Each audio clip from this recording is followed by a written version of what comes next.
Keith Nicholas. He teaches Aikido, Judo, and Jiu-Jitsu. Sensei Keith Nicholas, good afternoon, peace upon you, and welcome to the Draft Time Show. Hi, good afternoon, man. Thank you for having me. Thank you so much for joining us today. Now, I've heard about Judo. I've heard about Jiu-Jitsu. There's some people who might not have heard about Aikido. I want to ask you, Sensei, would you like to tell our listeners about yourself? What inspired you to take up the sports? What was the reason behind it? When did it start? What inspired you? Okay, well, I used to live next to a youth club, which used to be also the police club. And in the evenings, they had loads of stuff for young people, so I joined in for, the usual games. And they used to have judo and kendo, so I decided to have a go at that. Loved it. That was 60 years ago. Oh, wow.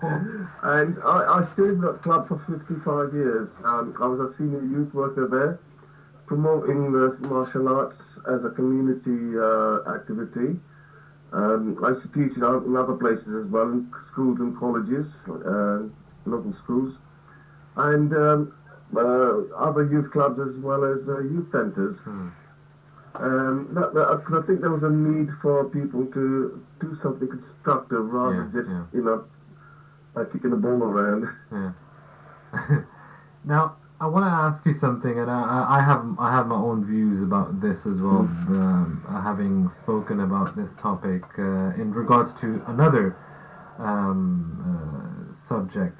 Are you satisfied with the level of sports facilities available for the children in the UK at the moment? And if so, or if not so, what do you think can be done to improve in this regard?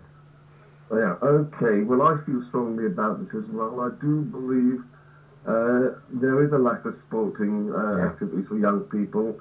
I think a few years ago they discouraged competitive sports, and I disagree with that. I think to build character and spirit, people need to compete in a proper way, of course. So yes, I think we need to push for more sporting activities in schools, but whether this will work or not, I don't know. The thing is, I've spoken when we spoke about knife crime, for example. This is also always one of the points that is raised, that if you go back 20 years, 15, 20 years, you had youth clubs, you had libraries, you had YMCA's, and you name it, where youth had a way to connect with others. They had an outlet, they had a place to go. And right now, when you see closures of libraries, you don't have that many youth clubs anymore. And if you do, there is a charge to it, which some kids simply said they just can't afford it. So they have to look for alternatives, and then, of course, the arms of the bad company are wide open to welcome them. Sensei, I want to ask you that, is there any advice that, in keeping all of this in mind, is there any advice that you can give to parents how they can get involved and encourage their children to be more physically active? But at the same time, I want to ask you as well, what is it that you would like to tell parents who why parents should get their kids involved in sports in the first place? Well, first of all, it's a good way of staying healthy. It promotes camaraderie. It makes people come together. In my dojo, for example, I do encourage parents to get involved. Most of the young people actually come with parents.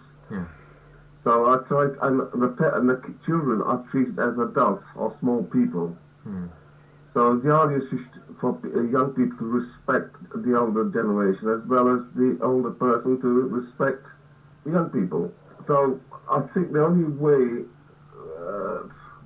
we can go forward now is for parents to perhaps lobby their MPs and local councillors to provide more youth activities.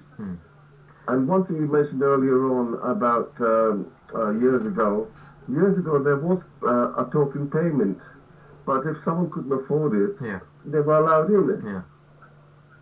So I think, but over the years, all this is gone now. Yeah. All the social services, everything's been cut back now, so we've lost that. Yeah.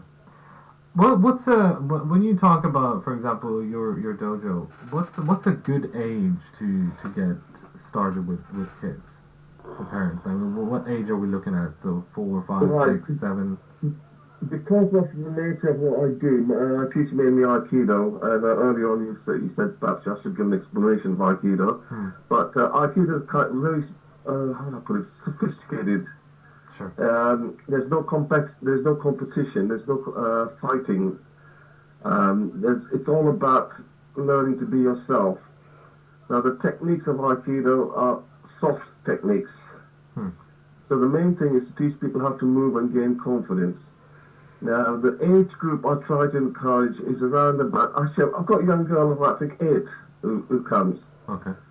But I prefer them from 9, 10 so they can grasp the basics of the techniques. Sure. Judo is a good sport for children under that age because it's going to be fun, it's grappling, and it can be done in a safe environment. Wonderful. All right, wonderful. Sensei, one last question that I have from my side is, we were just talking about abuse and race. Do you think that people from minority background, they get an equal opportunity and fair treatment to excel in their preferred sports here in the UK at least?